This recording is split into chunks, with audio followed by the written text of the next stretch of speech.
10월 25일 목요일 5분 브리핑입니다. 지난해 7월 18일은 해병대 최상병 사망사건이 발생하기 하루 전날입니다. 수해 실종자 수색 지휘통제본부장인 해병대 1사단 예하 7여단장이 임성근 사단장님께 수색 종료를 몇 번 건의드렸다라고 밝힌 녹취가 공개됐습니다. 결국은 관철되지 않았다는 이야기인데요.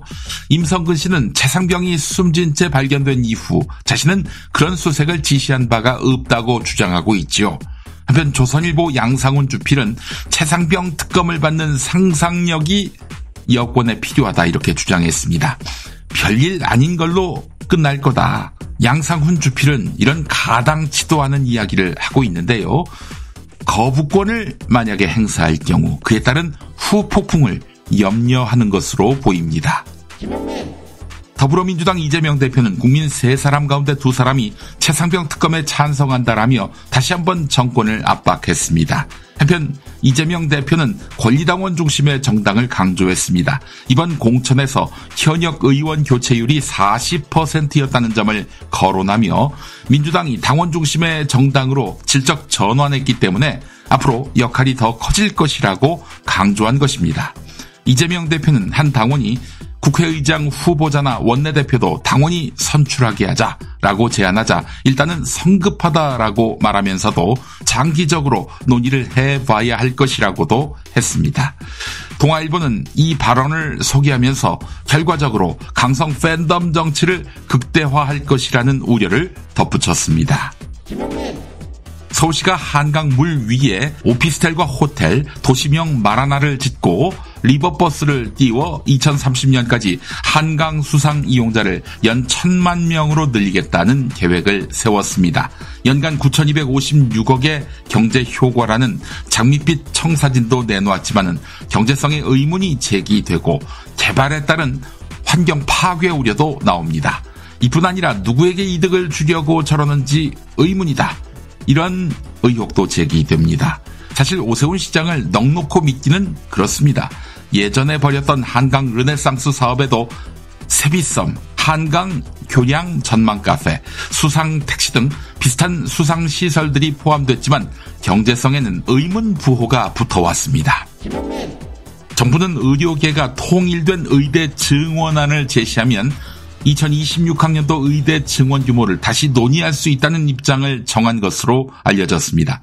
현재 고등학교 2학년이 입시를 치르는 2026학년도 입시부터는 의대 증원 숫자를 다시 검토할 수 있다는 건데요. 의료계가 증원 백지화를 고집하지 않고 과학적 근거가 있는 통일된 증원안을 제시하면 2026학년도 입시부터는 의대 증원 인원을 다시 연구, 논의할 수 있다라는 방침을 정했다는 얘기입니다. 하하, 정부에게 퇴로를 열어달라 이 이야기 같습니다. 기세 좋게 시작했던 의대 정원 증원 문제. 이렇게 선거가 끝나니까 용두사미가 되는군요. 의료계 반응이 주목됩니다. 지금 미국 대학가는 텐트 농성 열기입니다. 이스라엘의 팔레스타인 침공을 반대하는 시위 때문입니다. 반유대주의 아니냐는 시선에 뉴욕 맨하튼의 컬럼비아 대학생은 여기 왔다 갔다 하는 유대인이 200명은 된다라며 반박했습니다. 체포나 정학을 당할까봐 걱정되지 않느냐라고 하니까 가자지구 사람들이 집단 학살에 직면한 상황에 비하면 우리가 정학당하는 것은 아무것도 아니다 라고 했습니다. 저항은 이제 전국적으로 퍼져나가고 있습니다. 예일대, 미시간대, 에머슨대, 터프츠대, 매사추세츠 공대에서도 천막 농성이 시작됐습니다. 상당수 학생이 연행되기도 했고요. 빼놓을 수 없는 뉴스입니다. 덕성여대가 내년부터 도고동문학과와 불어불문학과 신입생을 받지 않기로 결정했습니다. 서울에 있는 대학에서 대표적인 외국어 학과인 도거불어학과가 동시에 폐지되는 것은 이번이 처음이라고 하는데 인문대 학과를 없애거나 통폐합하는 사례는 어제 오늘 일이 아니지요. 서울 여의도의 한 아파트 단지에서 이중 주차된 입주자의 벤츠 차량을 이동시키던 70대 경비원이 다른 차량 12대를 잇따라 들이받는 사고가 발생했습니다. 피해를 당한 일부 차주는 보상을 요구하고 있는데 보상비만 억대입니다. 경비원은 파견 직원이고 회사는 책임보험에 가입하지 않았다고 합니다. 세계적인 식품업체 네슬레가 부자 나라에는 당분이 적거나 안 들어간 건강식품을, 가난한 나라에는 당분이 많이 들어간 식품을 차별적으로 팔아왔다고 스위스의 시민단체 공공의 눈 등이 밝혔습니다. 이런 차별적 대우는 가난한 나라에서는 어린이 비만이 늘어나게 하고 어린이의 입맛을 어릴 때부터 항구적으로 단 것에 길들이게 한다라는 비판을 가능하게 합니다. 국민의힘에서 친윤석열계는 죄가 아니다, 이런 목소리가 공개적으로 터져나오고 있습니다. 정권 심판론과 수직적 당정관계에 발목 잡혀 총선에서 참패했는데도 도로 친윤당으로 회귀하는 것을 마다하지 않겠다는 의미입니다.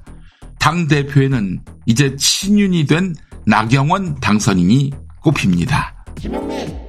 도널드 트럼프 전 미국 대통령의 재집권 시 백악관 국가안보 보좌관으로 거론되는 엘브리지 씨가 중앙일보와 인터뷰를 했습니다.